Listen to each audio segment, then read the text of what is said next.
Well, are we there? Okay, that's much better. That's much better. Okay. Now we're going to check this other stream and make sure that other stream is doing well. Because apparently the first one decided that it wanted to take a dookie on me. Hold on. Hold on. Is it live yet? I think it's live. I just need to make sure that it's... Alright, I love your videos. I don't want to watch them right now. Okay, are we good? Hold on. We're good. Welcome back, everybody. For whatever reason, the stream decided that it didn't want to work. I guess slight recap. This is Mortuary's assistant. However, there's a slight twist. They've added a couple of things in the definitive edition. Hello. And one of those things is an embalming only mode. Now, from the looks of it, they just completely removed the demon aspect of it, which is interesting. So I have no idea if this is going to be like a scary thing or what, or like I don't know what this is gonna. I can keep track of things. I don't know what this is gonna be. So we're just gonna check and see how things go. Okay. All right. So we got a couple of blemishes over here already. Hello. All right. Fantastic. Anything on your arms? No, it doesn't look like it. Up. All right. Yep. Or we got something on our hands. This game is absolutely terrifying for multiple reasons. So it's interesting to see that they're going for game mode that has that possibly might not even be scary at all. A couple of things that this game a couple of things that this game did that made it absolutely There we go. horrifying were the kinds of scares that it did. It didn't rely entirely on jump scares. It actually leaned a lot more heavily into dread and stuff like that. So, hey, Godzilla, I'm glad you're back. It leaned more heavily into dread. With stuff like the monsters aren't always seen immediately. They don't immediately make themselves known. Right? What did I miss? Nothing? Rash on left leg. Right arm contusion. Alright. There we go. Much better. The monsters don't actually make themselves immediately noticeable. So if you're just running around your office, it's very easy to miss them. And then when you do miss them, it's very easy to be like, oh dang, how long has that been there? Or if you see something creeping into your field of vision, it makes it so much more creepy. It's so terrifying. All right, anyway, what do we got? Wire jaw shots with needle injector and settings. Yep. It's going to take me a bit to get the hang of this again. This actually seems like it's a decent mode to get back into the groove of things because I'm planning on playing more Mortuary's Assistant because they've added more endings. And I'm just excited to see exactly what they did. I'm sorry, I haven't been on your channel in a while. Don't apologize. Like, it's absolutely understandable. Like, to each your own. You don't have to be on the channel, like, every single video or every single stream. It's fine if you don't watch. That's okay. Because, like, you know, There we go. It is what it is. So don't feel bad at all. Because, like, I'm definitely not holding it against you. Insert eye caps. There we go. We should have these, and then we can close your eyes. Fantastic. Gosh, I need to remember. Mix embalming fluid. We need to open this up. Get gluoctrahede. Bleaching agent, which I actually don't need. There it is. I can't hold anything else. Oh, okay. Oh yeah, like you're fine. You're fine. It's all good. What else do I need? I need this. That was the methanol. What all do I need? The gluoctrahede, the Dale. A couple of things that I've been doing. I've been playing Diablo 4. Diablo 4 is finally in a state where I can confidently say, like, I think it's actually kind of fun right now. I really think it's fun right now. Oh my god. It took a bit to figure itself out, but finally we have a decent progression, we have a decent progression system that's going on, and it's actually working really well. Scalpel, make an incision in the cardio-jugular area. Please stop doing that. Alright, I need incision, and then I want to say I need the trocar, right? I'm pretty sure it's the trocar, but I could be wrong. I can't use that here. Great. What did I need? Make an incision. Where? Here. Ow. That's always going to be painful. Right. No. I need the tubing. I need tubes, instead. PVC pipes. And these are going to connect into here. I'm missing something. What am I missing? It's been a bit. It's been a little bit since I've played this, so I have no idea. It's not this, is it? No, I don't think it is. Use forceps to clamp tubing. Forceps. So maybe it is these? Or, artery forceps. Alright, fantastic. Artery forceps, and then PVC, and then this is going to, connect into there. And boom!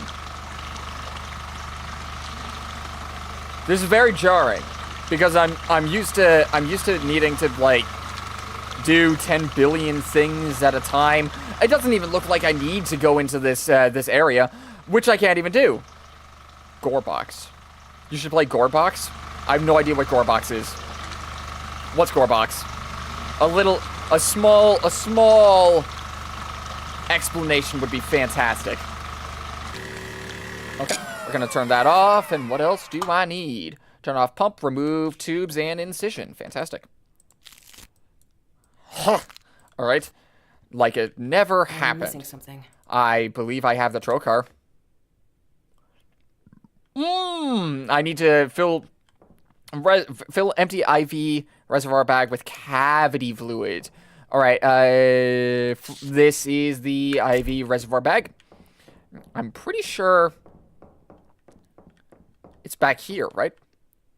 I can't hold anything else. Gosh dang it. Okay, fine. Maybe it isn't that. Empty reservoir of cavity fluid, then insert trocar into abdomen. A violent game with lots of blood and gore and guns. Interesting. Okay. We'll see about it. We'll check it out. Maybe it'll. Ow. Maybe it'll end up being something really special, but I don't know. I'll check it out. Is it on Steam? Actually, hold on. I might actually be able to check if that's on Steam, like, immediately. Right after, well, actually, hold on.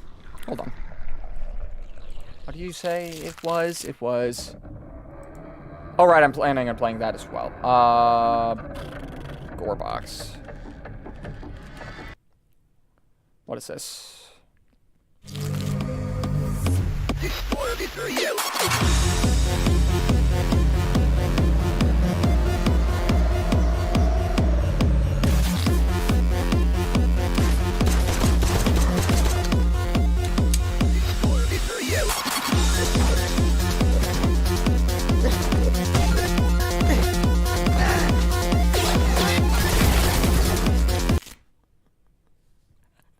Okay, sure. Interesting. Let's see. What is this about? Okay. Okay. What's going on? What's up? What is this about? Extremely violent physics based sandbox game with lots of custom content, active ragdoll physics, and gore for fun times. This looks like... Okay, so it's PvE. There we go. Oh, shoot. I accidentally did that. Alright, so we got PvE. Is this multiplayer? Yeah, alright, so it's multiplayer because we got PvP. Okay. How much is it? $8? Hey, I might look into it. I might. Actually, hold on. So I don't forget about it. I'll put that on there. Hey, now you have proof. I have it on my wish list. So we got that going. What do I need? Mix cleaner and bathroom closet, tank cleaner, then pour them in the embalming pump. Alright, thank you very much. Alright, we're gonna take this. I wanna say take that to the cleaner base, and that's gonna go into the pump. I like to play single player games. I do as well. I mean, can't you tell? I'm playing a single player game right about now. But Inscription, I'm planning on playing more of, because I finally figured out how to start up the fabled Casey's mod, which I have been wanting to play for a little bit now. I figured out how to actually get that going. And I'm like, I absolutely loved Inscription. So we're gonna see how Casey's mod works, and I'm really looking forward to it. Embalm a body in embalming mode only. Okay. We're gonna take this body back over here, and yep, this is just my job, I guess. A lot of the stress is taken off you when you're not actively being murdered by a ghost. Okay, anyway, no, I like to play Gorbex in single player. Oh, I see. Well, it's good to know that that it is both single and multiplayer, technically. So I'll check it out. All right, we're gonna put the gurney over here. Come on, there we go. Well, we'll see how many bodies I go ahead and embalm. I might not do that many, but you know, I kind of just wanted to see exactly what this was, because man, I actually just do love this game. You can play offline. Interesting. So you can play offline or you can play online with other people. Also, I did see your comment on the what was it called? Night at the Pizzeria video, the second one. And no problem, man. No problem. Like it was a pleasure to play. I'm happy that I actually got to get you something that you like. It's very nice. I need you to flip over. Rotate. Something's on your back. Okay. All right, we're going to go over here. Entry number 2, contusion on the head.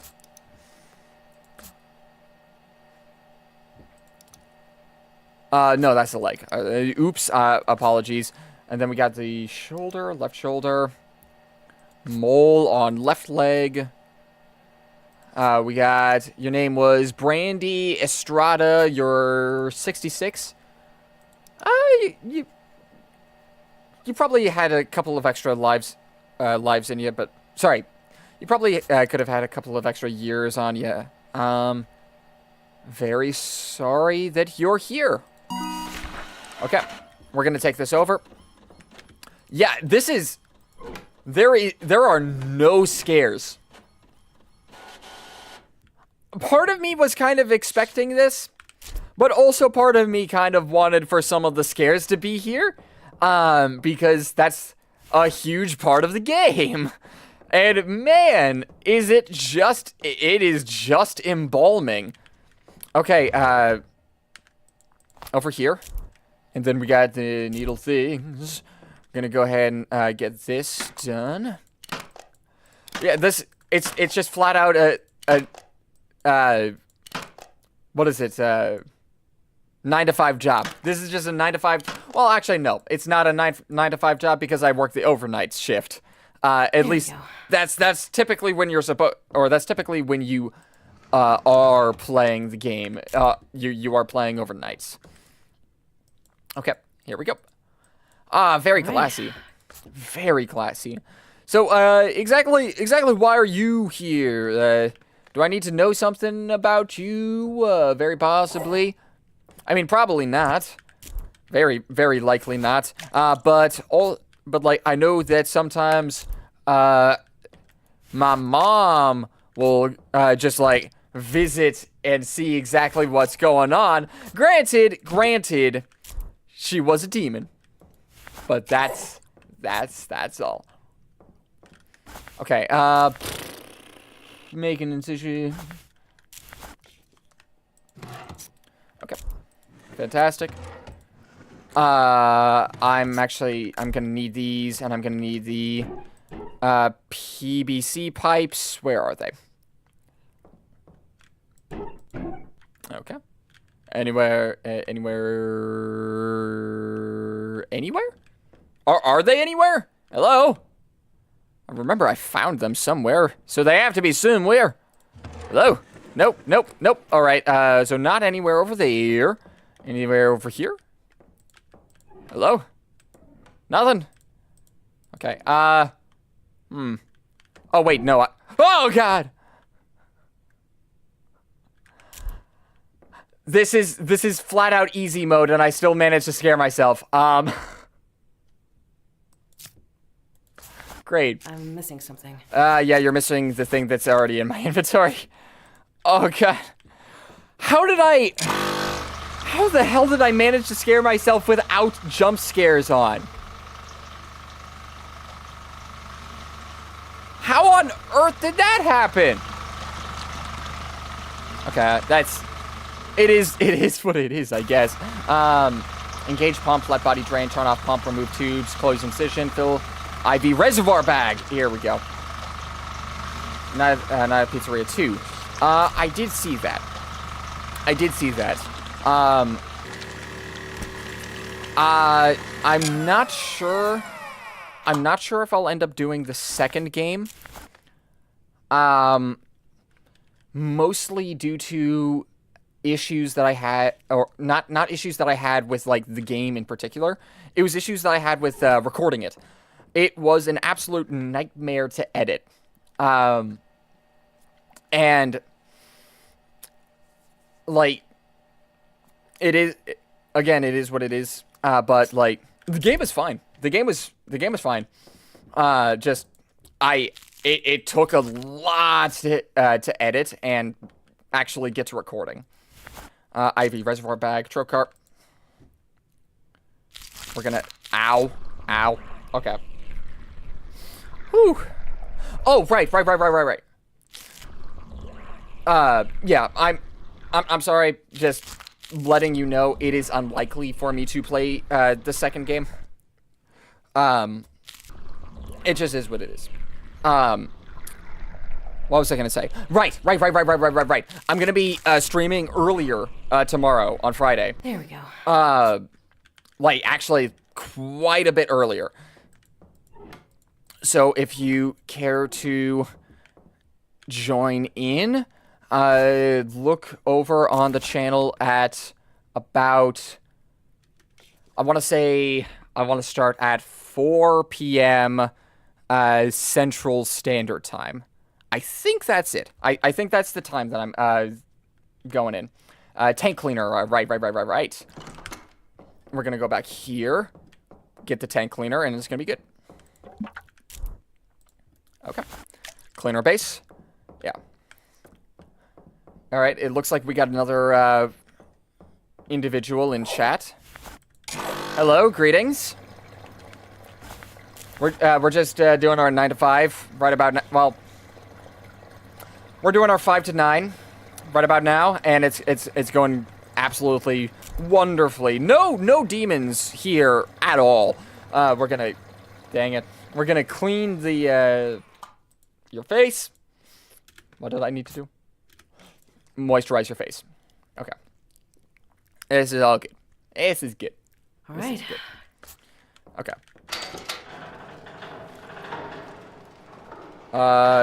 Yes, that is true. That is true. So I guess it would be later for you. Far later. But I'm just letting you know, I will be streaming, at a different time on Friday. Because typically I'm actually not able to stream on Fridays, but this time we can actually make an exception. I'm gonna be playing Inscription Casey's mod, and it's gonna be freaking fantastic because I love Inscription. I've played similar games like Slay the Spire, and I love that game too, and I've gotten relatively good at it. If you don't know what Slay the Spire is, you're punching a building. Pretty much, there is a big old building, and it goes up forever. And your goal is to make that building stop going up forever.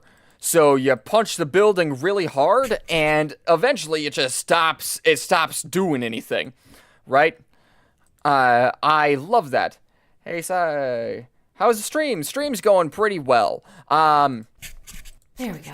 We are trying out a new mode on this game called Embalming mode. It is exactly what it sounds like. There are no demons. There are no scares. You're just embalming bodies and doing your job. That is the entire gameplay loop, apparently, in embalming only mode. But also, for whatever reason, you can still burn bodies. I don't understand why. I don't understand. So maybe there's more to this that I'm not seeing. Dang it. Right, like. Maybe there's more to this that I'm not seeing. But, like, it's just me doing my job. Which I kind of expected, but I also kind of wasn't expecting it. Hey, look, a fellow Australian in chat. Absolutely. Oh my gosh.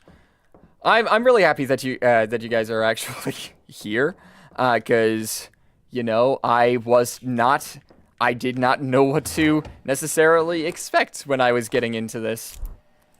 And it is exactly what it tells you it is. My next stream might be a little bit hard to catch for you two, because I will be streaming at around 4 p.m. Central Standard Time, because that is the only time I can actually feasibly stream on those on Fridays. For whatever reason, or something happened recently, right. And I'm actually able to stream a little bit earlier for myself. It'll technically, so that'll be interesting. It'll be Inscription. We're playing Casey's mod. It's gonna be good. It's gonna be fantastic. Because I love the game. I'm gonna want to drop that. I can't use that here. Can I please drop it then? Can I drop? Fantastic. All right. So, how are you guys doing? I'm doing pretty good. I'm doing really nice. I was kind of expecting to play GTFO today, but hey, you know what's like? I've been pretty busy this week. I can't really fault my other streamer buddies to be. I can't really fault them for being a little tired after what is that? 3 streams in a row now? Ricardo, the time you will be streaming is like 5 a.m. here, if I'm not mistaken. Yes, I apologize. I really do. It is just that is the time that I can actively stream. And hello, is that Ricardo Gonzalez? Hello, Ricardo Gonzalez. How are you doing? What am I doing? All right, I need to go ahead and take this. We're gonna put this over here. Actually, I should get the next thing ready as well. But hey, guys, if you want to play Mortuary's Assistant, but you aren't good with... I can't use that here. I can't use that here. But you aren't good with horror gimmicks. This mode, you can just play the game and there are no scares. This is it's sounding very repetitive for the people that are, still, or that have been in here for a bit, but, I'm just letting you know, you can play the fun game without the scary scares. It's fine. I don't think I would have been able to watch the stream tomorrow anyways, since I have a D&D session to play tomorrow. God, I love D&D. It's fantastic. Hey, next time I stream, let me know how that went. Because, I'm really excited about that. I'm excited for you. Turn off pump, remove tubes, and close incision. Okay. Dang it. Fill the empty reservoir bag. Okay. With this, then trocarp, which should be over here. No, it's over here. Yeah, I'm actually quite invested in your campaign now. Just because I want it to go well. So yeah, that's fun. I'm really excited for the new edition of Dungeons & Dragons. What is it called? There we go. Was it AD&D or something like that? 1D&D? It's pretty much just Dungeons & Dragons 5.5 instead of 3.5. I'm really excited for it because they've made quite a few changes that I'm excited for. Things like they buffed the monk to high heaven. I absolutely love the fact that they buffed the monk because it really did need that. Warlocks look like they could be very interesting. Technically, they did reduce the amount of spells that you had overall on warlocks if you do the math, but it's fine. That's okay. Me and my DM have agreed to switch as DM halfway through after a break. He's stressful recently with... Okay, so I'm gonna host a few sessions, special dungeon I've created. Fantastic. I'm really hoping that it goes well. I'm looking forward to seeing how... Well, alright. I'm looking forward to seeing that you probably did a good job. Because I have faith in you. I really do. All right. I have faith in everyone in my chat, but I have faith in you, alright? Just know that. And that should be the end of the shift. Is this just the end of the shift? Is this it? Do I just clock out and that's the entire game mode? It might be. All right, I'm gonna put the gurney back, and is this all?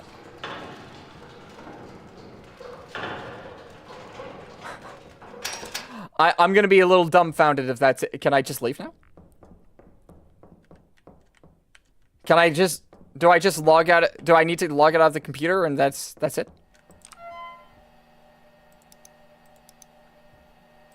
Start record system. No, do I not even need to log out? Is this it? Is this it? Do I just leave? Hello? Guess I can take it easy today. That's it. Day 2, bodies embalmed, bodies burned. What?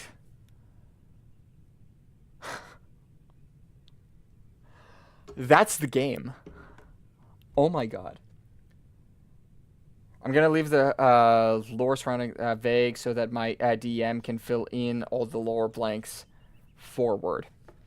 And that makes sense. That makes sense. Like a couple of things that might be fun to play around with.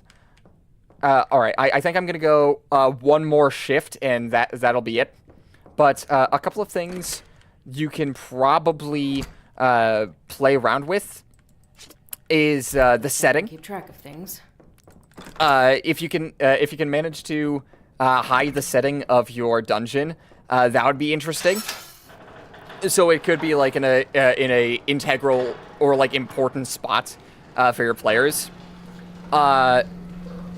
It's possible that it could be like an important place for, or like your players might not know, but it could be an important place for like the big bad evil guy or something like that. So stuff like that would be very interesting to play around with. I guess if you really want to get weird with it, you could also put like time shenanigans in, but that is entirely up to you because you're the TM and I have no idea what you have in store for them, and it's gonna be great. Yeah, but like I believe in you. I got faith that you'll do absolutely amazing. So yeah, that's There we go. yeah. What are a couple of other things you could play around with? You could also possibly introduce new characters with vague storytelling and stuff like that. So you can fill in details later. Anyway, I'm pretty sure that's it, right? Mark Mercer.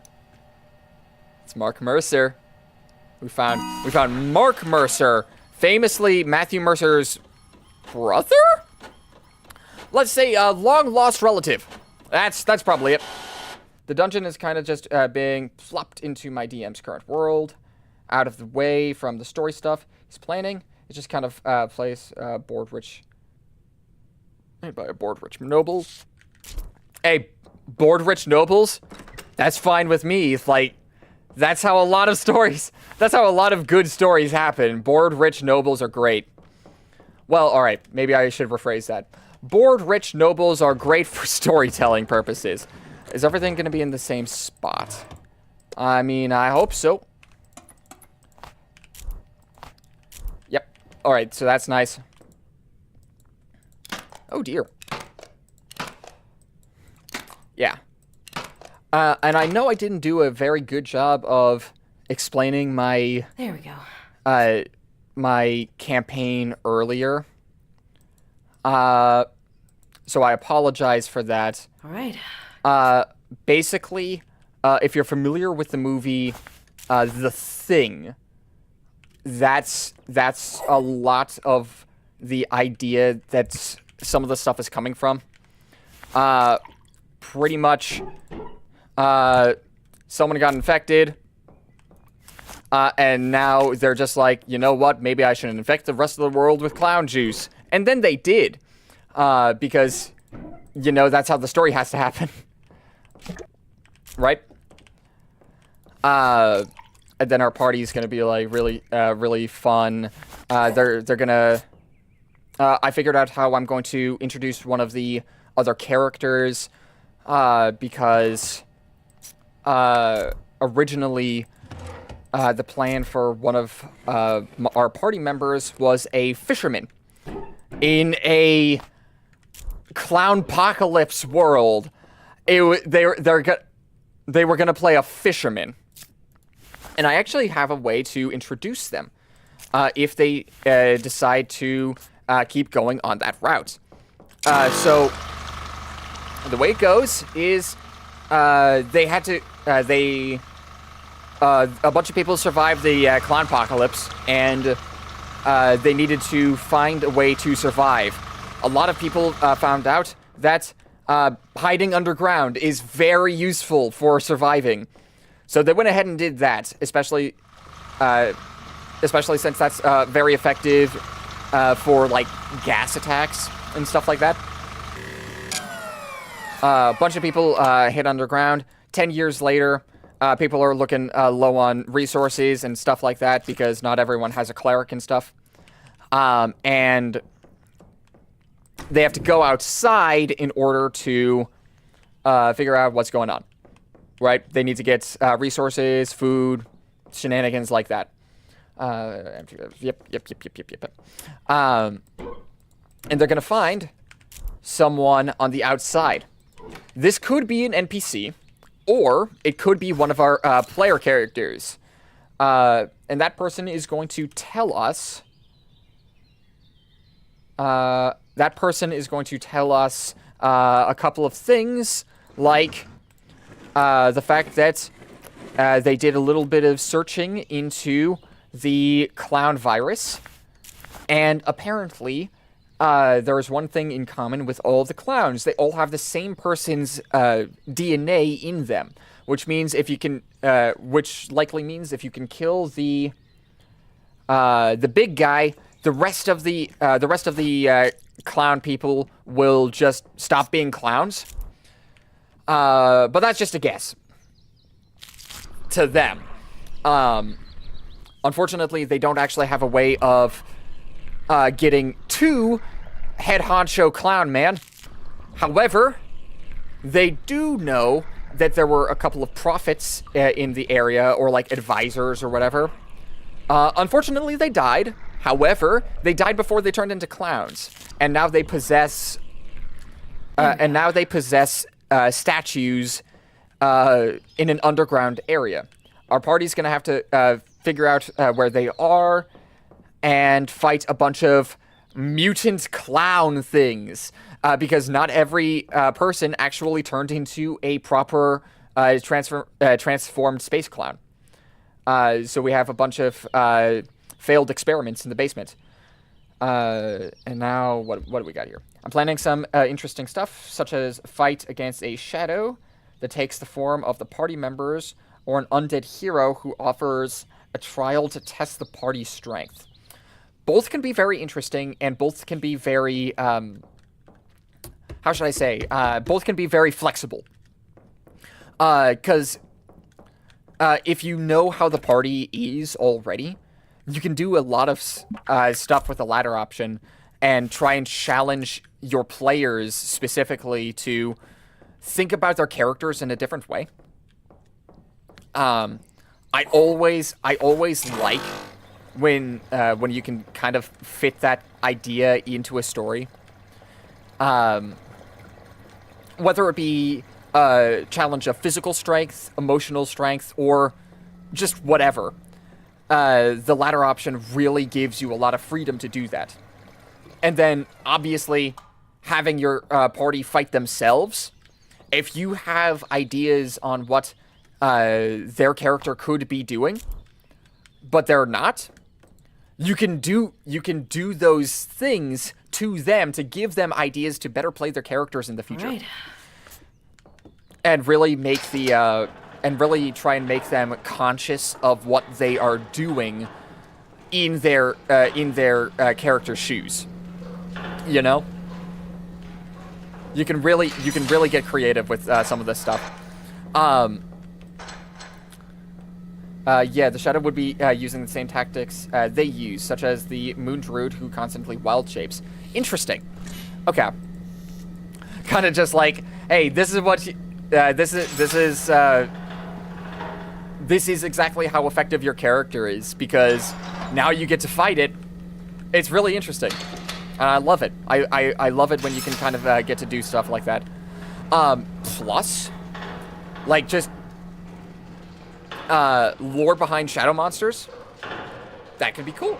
It could be cool. It's very malleable. It can be whatever you want it to be.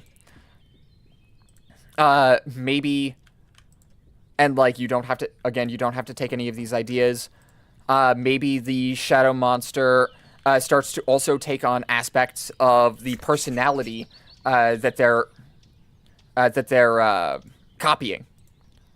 You know, or maybe they turn into a foil of the character, which in story terms is kind of like an opposite to the character, to point out differences or like to point out specific things and to point out similarities in character traits. Gosh dang it. Whew. You can do quite a lot with some of this stuff.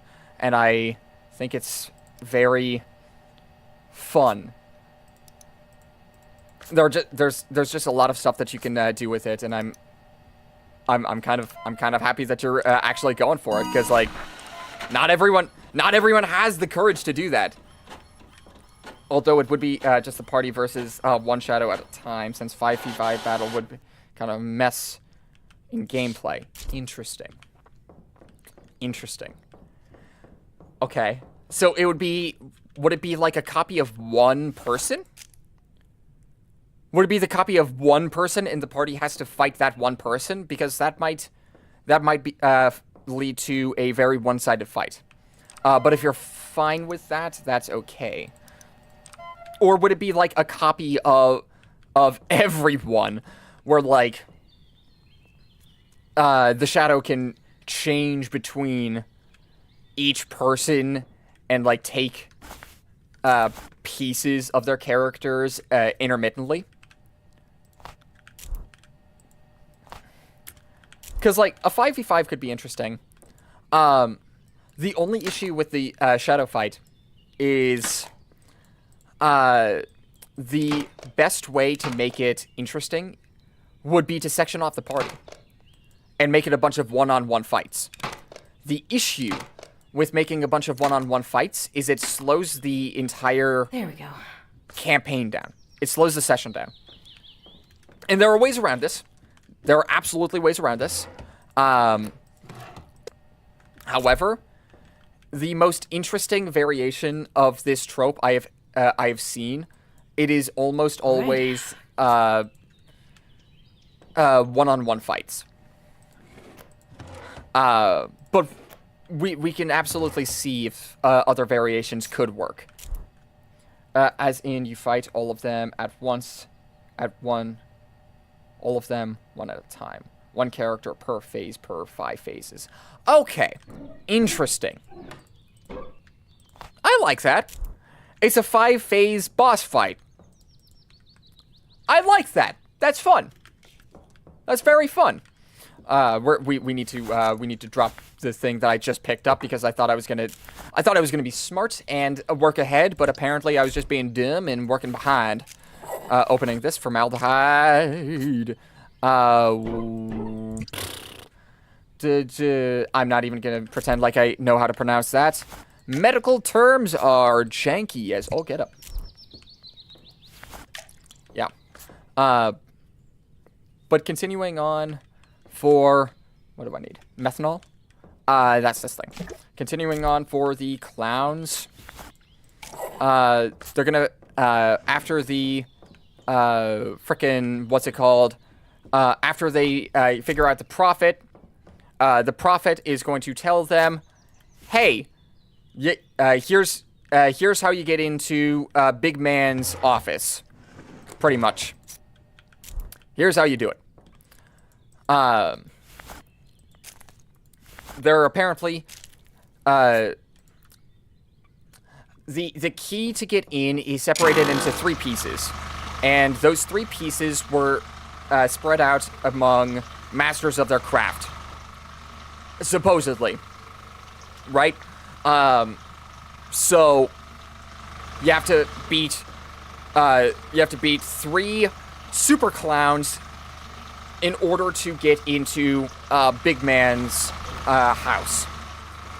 The issue is the people that the keys were given to was our Big Man's family. So this person actually had a life.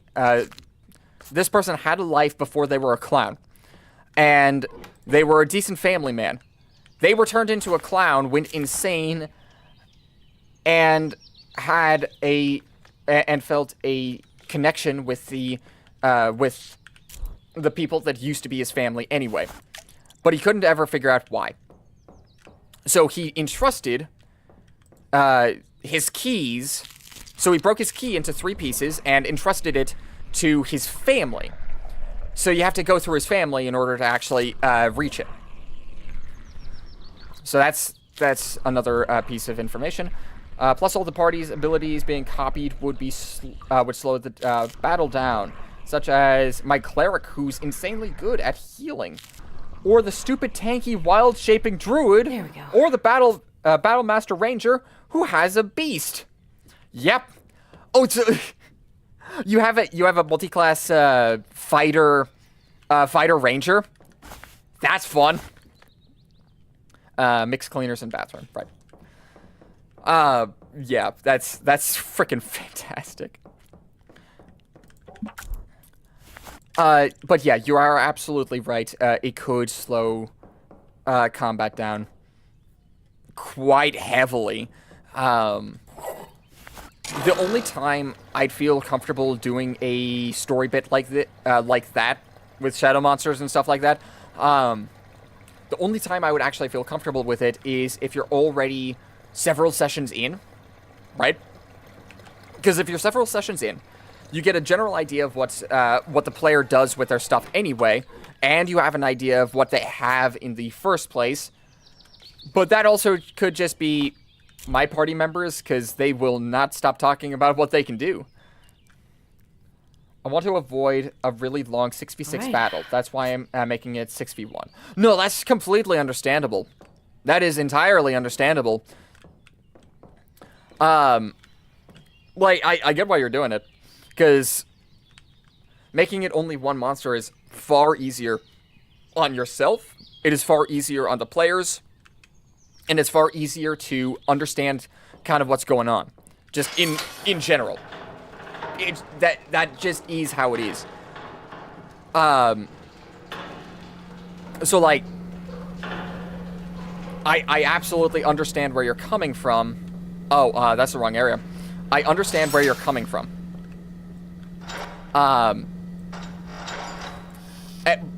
The only concern with having just one enemy is that the turn economy would be heavily against you. However, if you turn it into a multi-phased fight, your team or your party might have to, I don't know, space out some of their resources so they can't just hit the damage buttons all at the same time and end your fight. So making it a multi-phased fight, I think, is a smart thing to do. I think that you're absolutely on the right track with that. Especially if you can only manage to get a single villain on board. That's the biggest thing. I don't know. It also, I guess, depends on the level of your party, right? Because certain party members are going to be, like, absolutely insanely powerful at certain levels. Can we actually flip you over? Do you have anything else? There we go. If you're Consider, though, it would have combined HP of all of the 5 party with the PCs. Yeah, no. I am indeed considering that. I am indeed considering that. I just also note, I have played quite a few games where, I'm currently playing a character. It's a, he's named Damien. He is a samurai fighter, and that's it. He's a samurai fighter, elf. Well, he is an elf now. He was called a race called a gerbine. It's just like a little gerbil kind of creature. I was one of those, no longer one of those, because apparently our wizard can say, no, you're not that anymore, you're this now. Better. On that character, I can do 30 damage in attack. Right? And because I'm a max, and because I'm a fighter, I get way more attacks. Right? So like, I have on fighter, I'm missing something. I can make 3 attacks in 1 turn, without using my action surge at early levels, right? Which means in 1 turn, without using my action surge, I can do on average 90 points of damage by myself, which is insane. That's a lot. I'm missing something. Right, the jaw. All right, I'm gonna have each phase have half the HP each PC has. I did the math, and the creature would have around 150 HP. You said there were 6 players?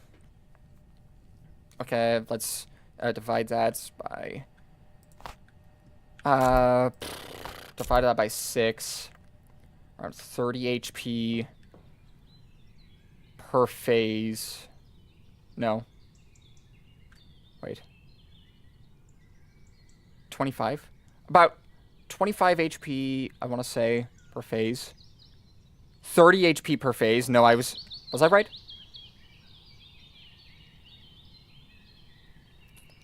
Okay, so your party members have around 60 HP. Okay. But yeah, like, it also just really depends on what level your players are. Because, like, that kind of thing can be incredibly scary at mid-levels. Like, that kind of thing can be scary from low to mid-levels. Right? Because the players are 5 players with 1 beast. We have 3 tanks and a wild-shaped druid, so the number gets kind of high. Yeah, that is fair. Yeah,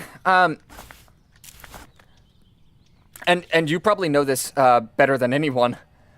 Druid's actual HP, Druid's actual HP is actually I have one of those. Is actually like fantastic. And then you can also shape change, which increases your HP even further, pretty much giving you 2 health bars. Kind of just you get 2 impromptu health bars. That's insane. That is a lot of HP that you have to go through, especially since druids have decent HP in the first place, at least from what I remember. And then they can wild shape how many times? I want to say it's 2 times. Your party pretty much, or your druid already has like 3 health bars. That's a lot. And that's very hard to calculate in a 1-on-1 HP kind of thing. Right? But I guess that also means that your boss, that your big bad boss will also have, what is that? 3 health bars on 1 phase. So your druid phase will end up being a 3-phase fight, and then you'll move on to, like, the fighter phase, and then they have to deal with, oh shoot, they have action surge. Whoo! Yeah, this is the same party I've been playing with for ages, so I'm sure I can replicate their ability while making it fair. Absolutely, I believe. Missing something. Gosh dang it. I absolutely believe in you. Oh, yeah. Yeah. There are certain gimmicks that are a lot easier to play into.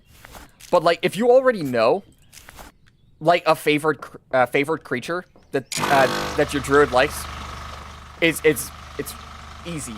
Easy money. We all know exactly what they're going to turn into. You can turn into something like that. Or, you know, you can turn into something that specifically counters the druid. You know, that'd be funny, too. That'd be really funny. Like, they turn into, like, a snapping turtle, so you turn into, like, a constrictor snake or something like that. No. If they just turned into a turtle, then you would turn into a constrictor snake.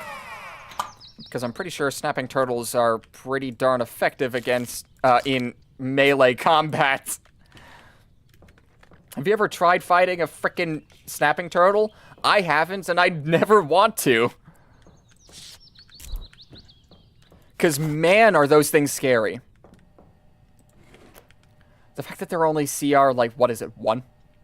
I don't even think they're CR 1. I think they're CR, like, quarter. And like, snapping turtles are, like, really freaking bad. Like, they really hurt. They can remove your freaking hand just for free. What is that? What is this? This is what a CR 1/4 creature looks like. Remove your hand. Just remove it. There we go. Which means if you're fighting a CR 1 creature as an actual person, you can say goodbye to both hands and both feet on a CR 1 creature. That's crazy. And legendary action, so that in case party shreds through a lower HP phase, there's still at least one opportunity to show the party member's abilities. I like that. That was something I was thinking about suggesting. And the reason why is it is very possible that they could just flat out atomize some of the phases. They could just throw the power of the sun straight at your boss's face, and there's not much you could do about it. So some of the abilities might never get seen. So giving like a little action that they could do, or legendary action or whatever, to allow them to do something from a previous phase. I love that. I love that. That's great. It's almost like they would be a multi-classed character for that one turn, which can be absolutely terrifying, and also might give your party ideas for the future, to make possibly even stronger characters than before. It's very possible, and like actually feasible, that you as the DM could accidentally give your party the idea for their next character in the next campaign. Just because, you know, hey, the druid wild shaped, and then they action surged, and now you get an entire extra turn on top of being a really cool creature. Yeah, just I love things like that because you can get very creative with it. The only thing is, you just have to really keep track of what's going on. That's it.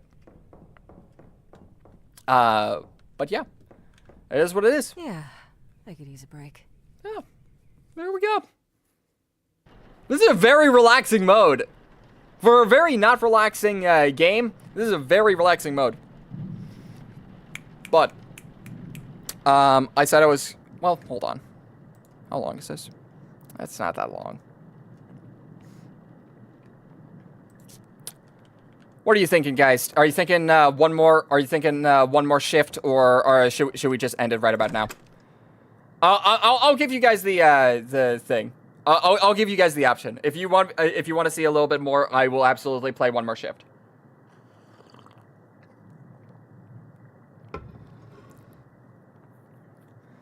Gosh, I'm getting excited. We won't get to that fight tomorrow, but most likely in the session after.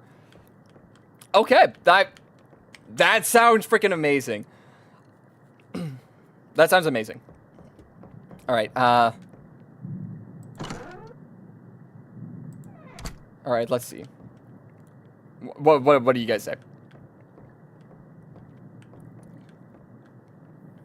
Because I can absolutely keep going in on one more shift. One more shift, absolutely, fantastic. We'll go one more shift and then end it after that. All right, ooh, we're gonna close that because I don't like the rain. One more shift. At least I can keep track of Whew. things. And I'm pretty sure that the things are always going to be in the same spots now, instead of what it was earlier, where everything was shifted around and everything was just like terrible and scary and awful and scary and awful. But yeah.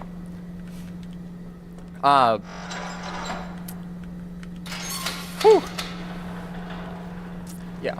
I guess I could also tell you guys about the campaign that I was planning on writing. Because that campaign is already over. I'm going to have to make quite a few changes for the writing area because, again, there was a player that said that just made a couple too many requests, and I didn't know how to say no. So I kind of just let them walk all over me, and the story was pretty much unsalvageable from that point onwards. So we had to end it in a little bit of a weird roundabout way. Story goes, we got our crew, right? We have all right, let's start with the world. We have 4 continents, or I guess like 4 kingdoms and 3 continents. We got Ballastar, that's where the players are from. Or that's where the players are going, at the very least. We got Cylindria, which is the magic place where all the magic nerds go, or are born. Ballastar is the place with all the like hyper-technologically advanced stuff. And then we had Idrigal and Feedrigal, which are twin nations. Way before this, I've been super into thinking of making sap blocks, and now I get to do that. It's super fun. Yes, I never actually got to into making stat blocks. A lot of my stat blocks end up coming with a lot of my stat blocks end up coming from other creatures and making modifications to those because it's just, man, it can be fairly difficult. And, you know, I just don't quite have the skill set for it. But, like, I'm really happy for you. I'm really happy for you. But, yeah. Our party, our new party, they were invited there by the king, right? We have a couple of players in here. We got There we go. a snake person. They were actually like a naga, which is way stronger than I ever could have imagined for a player character. Because my God, free grapple attempts are insane. Right. We had a naga, which was a failed shoemaker. What the hell is that? Oh, yeah. They were a failed shoemaker because they wanted to make shoes for, you know, all kinds of people, but unfortunately, because they are a snake, they don't exactly have a foot. So they didn't exactly know how frickin' shoes worked. We have Nyx, which hails from Cylindria. He comes from a family that from a family pretty much entirely based around wizards. All wizards. A bunch of wizards. And he is a monk. For whatever reason, he was completely unable or incapable of spending his magic outside of his body. If you've seen Naruto, it's kind of like that. It's kind of like Rock Lee, where he has a lot of energy, he just can't use jutsu, right? Nyx has a lot of power and, like, magic, he just can't... I'm missing something. He just can't expel it forward with a spell. Right? We have a character called Zarius Richards, which is a accidental time traveler. He came from future Ballastar, right? He came from future Ballastar and was teleported back in time to now, and he just got the letter to get here, and that's how he's here. And he's trying to find his way back to his time. Let's see. We have Jim. He's a cook. He's a cook. He is a sorcerer that is incredible in the kitchen. And let's just say rotund.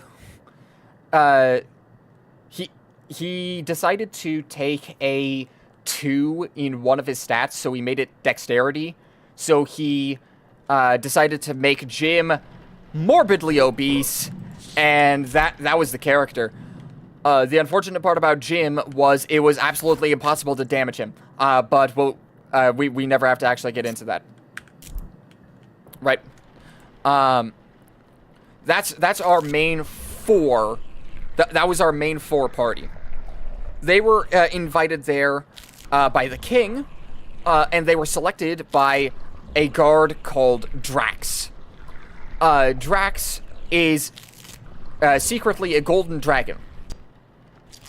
Right? And he decided, you know what? These guys are absolutely perfect for the job. There we go. And there's a lot of, there's supposed to be a bit of political intrigue, but it doesn't actually last for that long. The king has been acting strange recently. The king in this area, I called him Alistair, in reference to Alistair the Invoked, right? Which is supposed to clue our players into the fact that maybe our king isn't actually who we think who we think he is. The king is acting weird, and no one knows why. No one. And for whatever reason, crime rates have been increasing, and no one knows why. It's no longer safe in Ballastar, and people are on edge. Crime rates have increased because no one knows exactly what's starting them in the first place. Right? And our party is brought in because our staff, our guards, are actually a little bit overworked because crime rates have been skyrocketing. So, whenever the king needs for something to be done, the party is supposed to do it. Right? So they're kind of like a special forces, secret police kind of thing.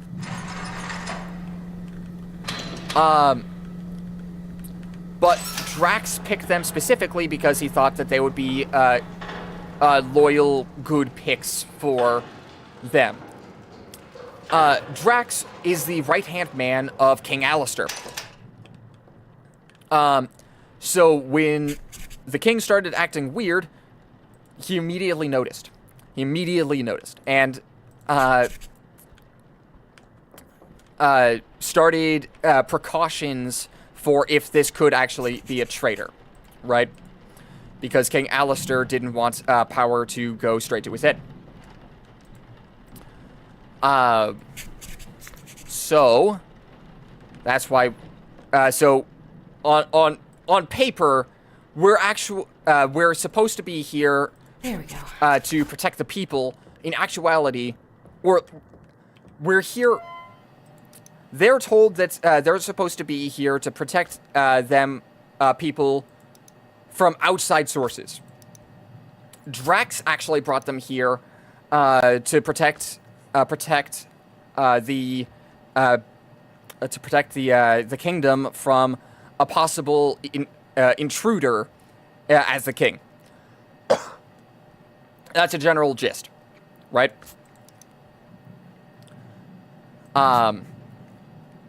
And things progress relatively fast. One thing leads to another. And there are a couple of things that we also need to tell the party. There is currently a war going on between Feudal and between the Twin Kingdoms. No one knows how it started, but for whatever reason, they're in hot water with each other.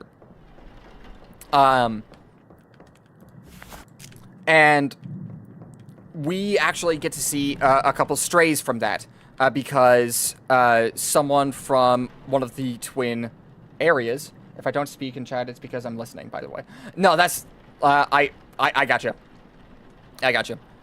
One of the thief guilds in Feudal decided, okay, we need to get a upper hand on our twin. We need to do that. Otherwise, we very easily could lose. So they go ahead and try and infiltrate Ballastar. Right? Unfortunately, they didn't realize that they were going to be being put into the world in one of, like, the pipe systems, which is important for Ballastar to actually keep its technology running. So technology, certain area technologies stopped working for no reason. They tried getting mechanics to figure out what was going on, but it was gonna take a long time if they didn't just get, like, guards or an adventuring group to just figure out what the problem is and possibly fix it themselves, right? I can't hold anything else.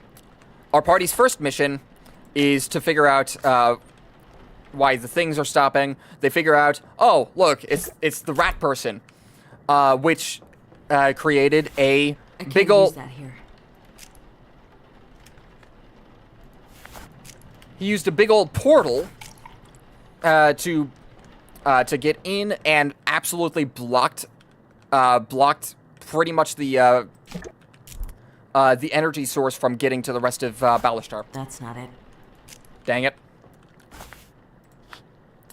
So we prevent the little rat dude from getting anywhere. They undo the portal, and the day is saved. It's fantastic. But now there's a seed of doubt in the player's, or there's supposed to be a small seed of doubt in the player's mind that maybe other rat folk or thieves managed to get in to Ballastar. Right? A couple days later, this very thing is thought to have happened. Right? And the king is not having it. Our players also very quickly start to realize, this person is most certainly not... Where's the formaldehyde? This person is most certainly not the king. Right? This is absolutely a imposter. And Alistair knows this. Alistair knows that they're starting to catch on to him. So he starts to move his plans along a little bit I'm missing something. faster than he would have originally liked. So he uses the cover of the Were-Rats, Were-Rats Thieving Guild, and starts doing his evil plan or whatever, right? The party, instead of following the king's demands, immediately starts to try and figure out exactly how they want to get into the king's base. So instead of fighting rats, they fought the king instead, or they wanted to fight the king instead. So they do a little bit of investigating. Remember that Jim is incredible at cooking? Okay. Well, we had someone that was incredible with words, which also happened to be Jim because he's a sorcerer, and his charisma was freaking ridiculous. Ridiculous. He decided, okay, I'm gonna make chicken Alfredo. And I'm going to convince the guards that this was a express delivery food that the king ordered. And he crit. So they managed to get into the castle without even no one questioned them. No one questioned them. They were just like, yeah, you can head on in. Yeah, that smells really good. I wish I was the king right about now. King is not on his throne. We actually don't know where the king is. So they start investigating a little bit, and they find a room that has what seems to be a massive generator with cages around the area, right? And like a big old vat of fluid for something, right? So a bunch of people have been kidnapped and placed in here. What am I doing? Reservoir bag. But we still don't know why. They then get attacked by a Gorgon. They do. Pretty good fight. They managed to put it down, and apparently that was the king. That was the I already have one of those. actual king. Right? They then go back into the beginning room with the actual throne, and fake Alistair shows up right in front of them, right? This is about when we find out that Zarius's accidental time travel was because of the king. There we go. Because somehow Zarius figured in the future figured out how to time travel. Zarius figured out how to time travel. Went back in time to get someone that he trusted. The only person, or to get someone that he trusted. The only person or people that he would trust would either be himself or someone part of the crew that he was working with in the future. Right? So he does a little bit of research and finds out that Balastar actually has a failsafe. Just in case someone decided to go with war, or to war with them. This failsafe basically says, if things get nasty, what you can do is you can flip this, you can give a bunch of energy to Balastar, flood it with energy, and it will turn into a giant golem. Balastar, the entire kingdom would stand up and actively start punching things. Unfortunately, in the future that Zarius found this, that failsafe was removed because it was deemed redundant. They didn't need it. So future Zarius goes back in time to this point to turn Balastar into a giant hulking behemoth so he can possibly take over the world. For whatever reason. So that's Right. so now we have two Zarii, one of which killed the king, and the other of which has no idea what they're doing. Right?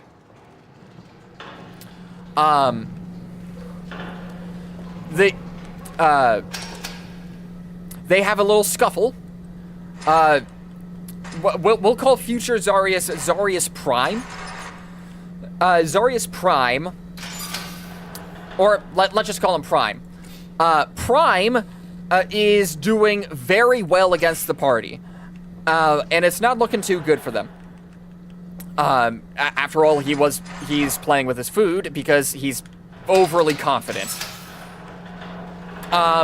Drax figures out that the party is not helping with the were-rats and figures out, oh shoot, they might be dealing with the king right now. I gotta help them. He sees what's going on in the throne room and immediately transforms into his golden dragon mode. And immediately says, you gotta get out of here, and teleports the party out of the room. Seconds later, Balastar actively stands up and walks away. Now our party no longer has a home. And based on the fact that Balastar is still walking away and didn't just sit back down, we can infer that Drax very much died. So our low guard dude that was helping our party is now probably dead or worse. Was this the same campaign you said had its story wrecked? It's been a while since I can't tell. This was the story that was absolutely wrecked. There was a character that I forgot to mention called Stinky. Already a bad start. They were a frog folk. And this was the character that got our party to attack the king instead of dealing with the thieves. Right? This character is going to be important for reasons. A few reasons. So, Prime is currently moving around the world doing something. We don't know. Stinky was banished from their home entirely and was sent over as an ambassador to deal with stuff. But Stinky had no idea that they were banished. So they decide, all right, we're gonna walk back home. We're gonna walk back home with new friends because that's gonna go well. And ask for. Oh, I forgot to grab the thing. And ask for transit to a different place. At about this point, Nyx, the monk,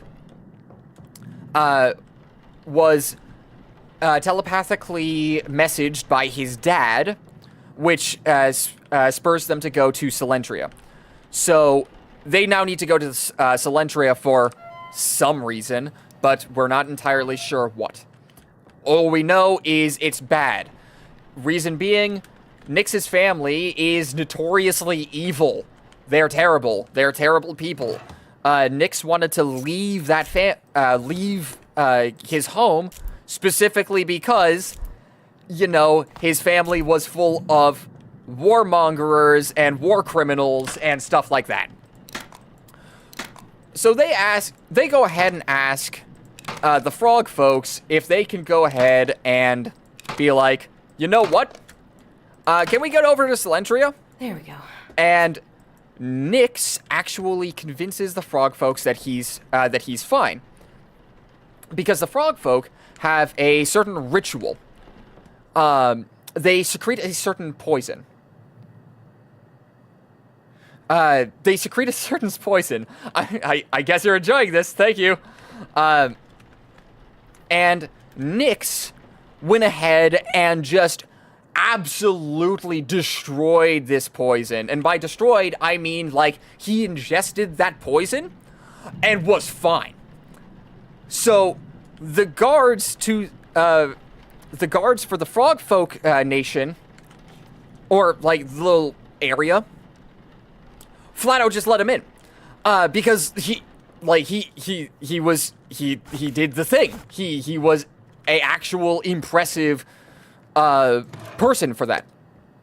So they get a little bit of to stay in their area for a little bit, and they get and because Nyx is now going to be a legend in their culture, goes ahead and gives Nyx a certain mushroom cheese. The mushroom cheese is pretty much a regrowing source of food. So our party no longer needs to pay for food. They can just eat the cheese, and it'll eventually regrow to what it was earlier. So that's cool. So they start going out to... That's not it. Dang it. They start their journey out to Silentria. But Silentria is overseas. Our frog people can only take them over to the port, which is where Jim's family is, because Jim's family is full of fishermen. So they go over to Jim's family. Something bad has been going on, or the fish population has been slowly dwindling, and we don't know why. Our group investigates. Apparently, there was a group of kobolds and half-dragons, well, not like half-dragons, but like dragonoids, hiding under the port in a temple of Tiamat. So, the port that Jim's parents were at was standing literally right over Tiamat's, one of Tiamat's temples. So they were attempting to bring Tiamat back, which would be terrible. That would be awful. I'm pretty sure I actually already have the scalpel.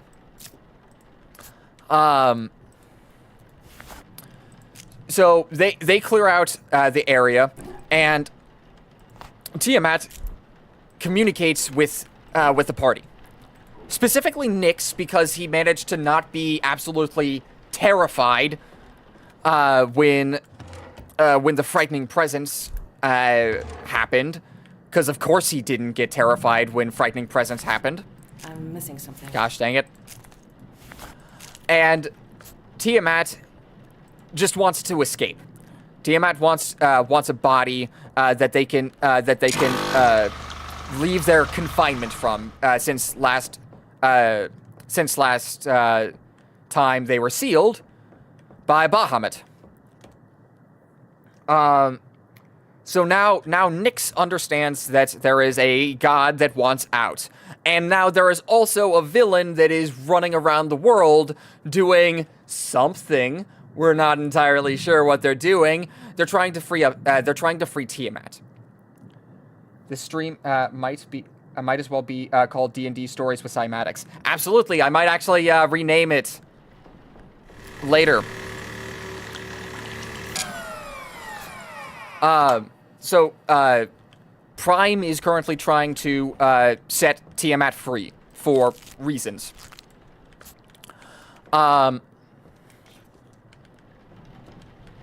So they clear out the dragons and stuff like that, and start their sailing off into Selendria. This is about when things get a little bit yucky, and when things start getting messed up. So the party gets attacked by pirates, right? And these pirates were sent by Nyx's dad. They were sent by his dad to set up he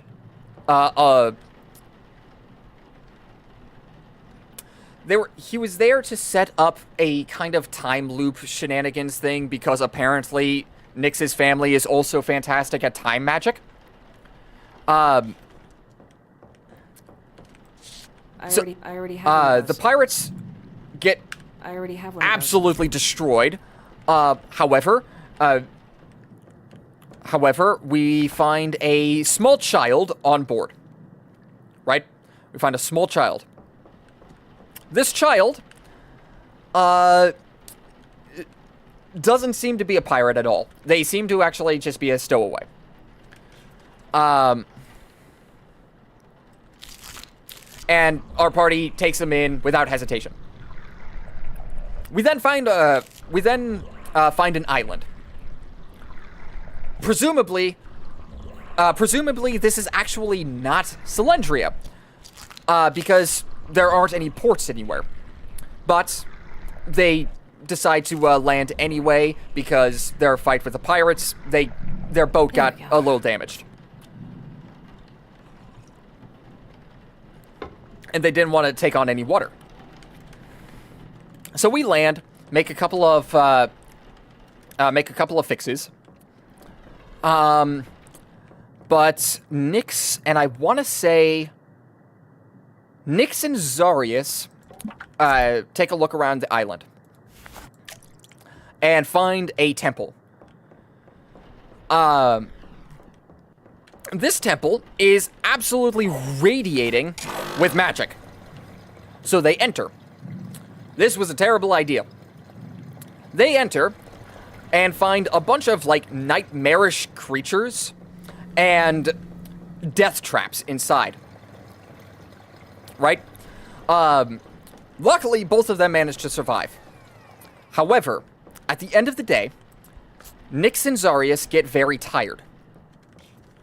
They go to sleep and wake up in the same day that they just ended. They have to go... It turns out that they actually had to go through the temple in order to get through this area. And even if they were to die, they would be reset at this point, almost like a spawn point. It was impossible to get out of this area unless you go through the temple and figure out what's going on. Right? So they actually do manage to get through the temple. They weather the storm and find that Nyx's daughter is being used almost as like a battery. Her magic energy has been siphoned off for whatever reason. They free Nyx's daughter, and it is revealed that this is Selendria. This was Selendria the entire time. And unfortunately, Nyx's dad was hoping that it would take him a little bit, like way longer, to not only figure it out, but solve the problem. He was pissed. Absolutely, terribly, horribly pissed. But Zarius has a loose mouth. Zarius really likes to run his mouth about a lot of things. One of those things is the fact that they actually got to sense magic energy earlier. And Nyx was radiating magical energy. Which his dad didn't know. So he went ahead and made a deal with Nyx. If you stay here, and I can experiment on you, if you stay here and let me experiment on you, I will free your daughter. I will just let her go. He takes the deal. I'm gonna end the story in a moment, but you'll see. I'll tell you why I'm gonna end it in a moment. He takes the deal, and now Kira, Nyx's daughter, is part of the party instead of Nyx. Now they need to roll out. Here's where problems start happening. Here's where problems happen. Remember Stinky? So Stinky took an immediate liking to the child, right? And decided, hey, I'm gonna be a warlock. And I am going to, I would like to make a flavored kind of warlock where the kid actually took a pact with a devil that took pity on him, and that pact allowed Stinky to start leveling into warlock. This throws off so many plans, and the reason why is because that child wasn't a child, that child was Bahamut. And the crew of the ship that they were on was Bahamut's posse. Every single person on that ship was a golden dragon. The second that Stinky says, I want to be a warlock and this child is part of my patron, I couldn't do that anymore. I wanted it to be a thing where, like, Bahamut was like, oh yes, Tiamat's temples are starting to be disturbed. I'm going to help out Drax, which was part of Bahamut's crew. And we're going to stop Tiamat from being released. That was the original idea. But because our new party member decided, I want to be a warlock and take a patron with the child, I couldn't do that anymore because I didn't know how to say no. So the story was going to end up being this climactic thing where Bahamut was going to train our party, specifically to deal with Tiamat. Because it's very likely that she's going to be freed. There are multiple temples around the world.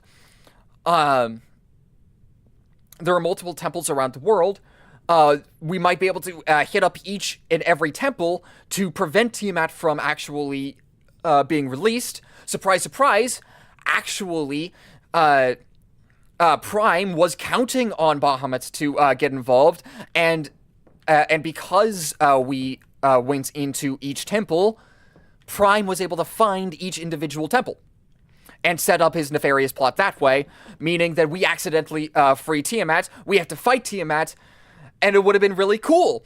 And Prime would have used the energy between Bahamut and Tiamat to arm Ballastar with the power to rule the world. He was going to siphon off the energy of Tiamat and Bahamut, put it into Ballastar, and absorb it into himself, so he could become a greater deity.